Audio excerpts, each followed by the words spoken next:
আপনাদের সামনে। আমি জানি যে বৃহস্পতিবার রাত আমাদের সবার জন্যই অনেক বেশি স্পেশাল, আর এই স্পেশাল রাতটাকে আরও বেশি স্পেশাল করার জন্যই দারুণ কিছু ঘটনা নিয়ে হাজির হয়েছে আজকে। আমার মনে হয় যে ঘটনাগুলো আপনাদের ভালো লাগবে। চলুন শুরু করা যাক। আসসালামু আলাইকুম রাসেল ভাই, আশা করছি আপনি ভালো আছেন, ভালোর দলেই আছেন। 2015 সাল থেকে ভূত FM শুনি, এখন স্বাধীন অ্যাপে ভূত.com। তাই সবসময় একটা ইচ্ছা ছিল ঘটনা পাঠাবার, নানান কারণে সেই সুযোগ হয়ে ওঠেনি। আজকে অনেক কষ্ট করে লিখছি আমি নাফিস, ব্রাহ্মণবাড়িয়া থেকে।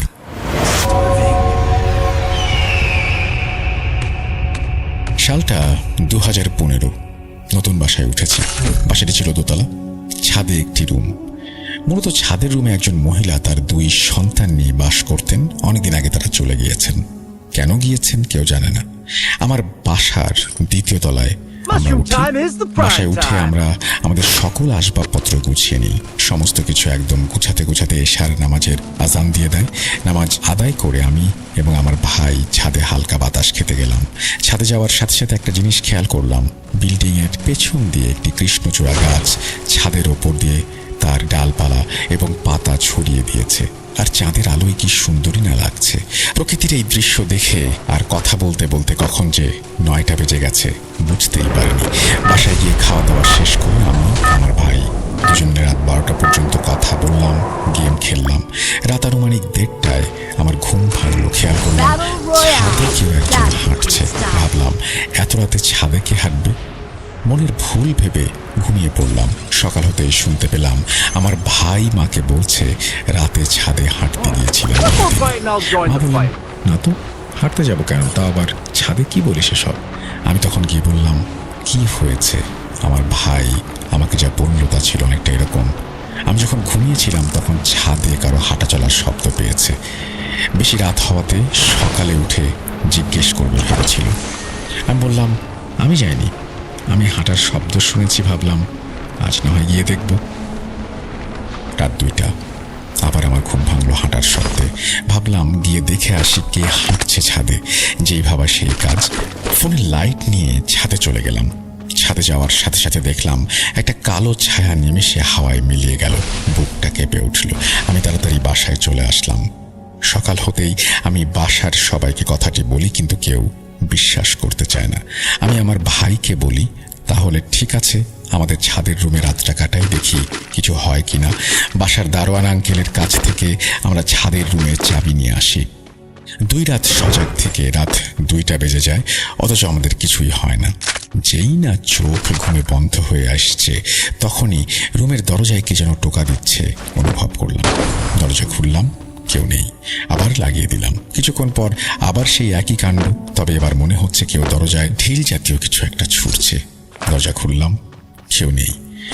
কিছুক্ষণ এই কাণ্ড চলল, মনে হচ্ছে দরজাটা কেউ ইচ্ছে করে এরকম করছে। পরদিন রাতে এসব হাঁটার শব্দ আর শুনতে পাইনি।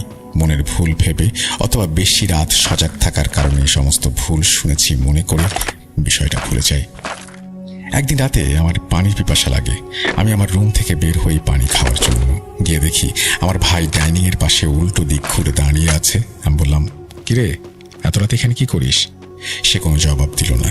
আমি যেই না তার কাছে যাব তখনই আমার ভাই পেছন থেকে আমাকে ডাক দেয়, ভাইয়া কি করছেন আপনি? আপনি হঠাৎ বিছানা থেকে উঠে পড়লেন, তাই আপনার পেছন পেছন আসলাম দেখার জন্য কি হয়েছে। আসলে আমি তো আমার ভাইয়ের সাথে একই রুমে শুয়েছিলাম, আর পানি খেতে আসার সময় সে বিছানায় শুয়েছিল। তাই আমি এখন যাকে দেখলাম সেটাকে। আমার গা হঠাৎ করেই ঠান্ডা হয়ে গেল। কি করব বুঝতে পারছি না। আমার ভাই আমাকে ধরে রুমে নিয়ে গেল। আমি তাকে সব ঘটনা খুলে বলি। সেও অনেকটা ভয় পেয়ে যায়। ভাইয়া, তাহলে কি আমাদের ছাদে সেদিন থাকাটা উচিত হয়নি? কোনো খারাপ কিছু পিছু নিয়েছে? আমি কিছুই বললাম না, বা বলার সাহস হচ্ছে না বলতে পারেন। কারণ আমি কি দেখেছি, কে ছিল সে। দুজন প্রায় না ঘুমিয়ে রাত কাটাই। পরদিন আমি এবং আমার ভাই দুজন মিলে আমার মাকে সব জানাই। মা বললেন, কি বলছিস তোরা? শুধু শুধু বাসায় এসে এসব কি শুরু করলি? কোনোভাবে যেন মা আমাদের বুঝতে পারলেন না। তিনি আবারও বললেন, আরো রাত জাগ, কি সব উল্টাপাল্টা দেখিস। আমার মার কথা শুনে ভাবলাম হয়তো তার কথাই ঠিক। পরদিন আমার এক বন্ধুর জন্মদিন ছিল, তাই আমি সেখানে যাব বলে ঠিক করি। বেশ ভালোই লাগছিল, সব বন্ধুরা মিলে গল্প করছি। হঠাৎ রাত 3টার দিকে আমার ফোনে একটা কল আসে মার কাছ থেকে। কল ধরতেই মা অন্য পাশ থেকে ভীতু গলায় বলেন, তুই কোথায়? তাড়াতাড়ি বাসায় আয়। আমি কিছুটা অবাক হই। যত তাড়াতাড়ি সম্ভব আমি আমার এক বন্ধুর বাইক নিয়ে চলে আসি বাসায় এবং এসে দেখি আমার ভাই অজ্ঞান অবস্থায় পড়ে আছে। আমার মা পাশে বসে আছে, পানি দিচ্ছে। আমি এবং আমার বন্ধু আমরা আমাদের ভাইকে নিয়ে বিছানায় চলে যাই।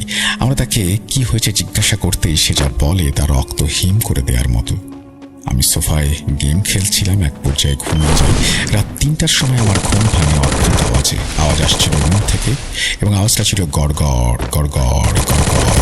ঘুমে গিয়ে দেখি একটা অবয়ব খাটের উপরে বসে আছে এবং আমার দিকে তাকিয়ে আছে, চোখ জল জল করে, আগুনের লেলিহান শিখার মতো। আমার দিকে খুব রাগ নিয়েই সে তাকিয়ে আছে। ভয়ে আমার শরীর 1 ইঞ্চিও নড়তে পারছে না। আমি খেয়াল করলাম আমার দোয়া, আমি যেটা পড়ছি, গায়ের সমস্ত শক্তি দিয়ে আল্লাহ বলে চিৎকার দিয়েছি। দৌড় দেব বলে ঘুরে দাঁড়িয়েছি, কিন্তু দৌড়াচ্ছি একই জায়গায়। অবয়বটা পেছন থেকে আমাকে টিটকারি দিচ্ছে। আজই নাকি আমার শেষ দিন। আল্লাহ রহমতে আমার মা আমাকে ডাকতে ডাকতে আমার রুমের দিকে আসছেন ওই সময়, এবং অবয়বটা কয়েকটা কণ্ঠে আমাকে হুমকি ধামকি দেয়। আমার মাকে আমার বন্ধু জাভেদ, এটা তার ছদ্মনাম, তিনি বলেন, আন্টি আপনি এত রাতে কি খুঁজছিলেন? কাকে খুঁজছিলেন? কেন খুঁজছিলেন? আমার মা বললেন, আমি ঘুমিয়েছিলাম, হঠাৎ আল্লাহ বলে একটি চিৎকার শুনতে পাই, তাই যত তাড়াতাড়ি সম্ভব ওদের রুমে এসে দেখি আমার ছোট ছেলে অজ্ঞান অবস্থায় পড়ে আছে।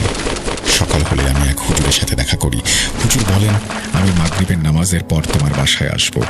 মাগরিবের নামাজের পর হুজুর আমাদের বাসায় চলে আসেন। হুজুর আমাকে এবং আমার মাকে, আমার বন্ধুকে থাকার অনুমতি দেন এবং আমার ভাইকে একটি গোল বৃত্ত এঁকে তার মাঝখানে বসান। আমার ভাই ছিল তুলারাশির। আমার ভাইকে সেখানে বসিয়ে হুজুর বিভিন্ন কোরআনের আয়াত পাঠ করতে থাকেন এবং পানি ছিটিয়ে দিতে থাকেন। এক পর্যায়ে একটা দুর্গন্ধের সৃষ্টি হয়। আমার ভাই অপরিচিত এক কণ্ঠস্বরে কথা বলে ওঠে। হুজুর বলেন, কেন সে এসব করছে? হুজুরের কথা শুনে সেই জিনটা বলে ওঠে, আমি বলবো না, কি করবি? হুজুর তখন একটা তাবিজ আমার ভাইয়ের গলায় দেন এবং দোয়া পড়তে শুরু করেন। একটা সময় সেই জিন বলে ওঠে, দোয়া পড়া থামা। জিন বলতে শুরু করে, আমার নাম ইসফিক, আমি অনেক বছর ধরে এখানে থাকি, বাড়ির পেছনে কৃষ্ণচূড়া গাছে আমার বসবাস। আমি যখন রাতে সেখানে বসেছিলাম তখন ওই 2 জন চিৎকার করেছিল এবং আমার সমস্যার সৃষ্টি করেছিল। আমার থাকার জায়গায় কেউ আসলে আমি তাকে ছাড়ব না, এবং সে এক পর্যায়ে বলে যে ওদেরকে ছেড়ে দে। হুজুর বলেন, তুই চলে যা এখান থেকে, আর কোনোদিন আসবি না। জিনটি কোনোভাবেই রাজি হচ্ছিল না, শুধু বলছিল, এখানে আমি অনেক বছর ধরে থাকি, আমি যাব না। হুজুর বেশ অনেকবার জোর জবরদস্তি করার পর সে চলে যেতে রাজি হয়। বর্তমানে সেই গাছটি আর নেই, গাছটি কেটে ফেলা হয়েছে এবং সেখানে বিল্ডিং করা হয়েছে। এই ছিল ঘটনা। এই বলে তিনি তার ঘটনা শেষ করেছেন। আশা করছি এই ঘটনাটি আপনাদের ভালো লেগেছে। আমরা চলে যাব আমাদের ঘটনায়।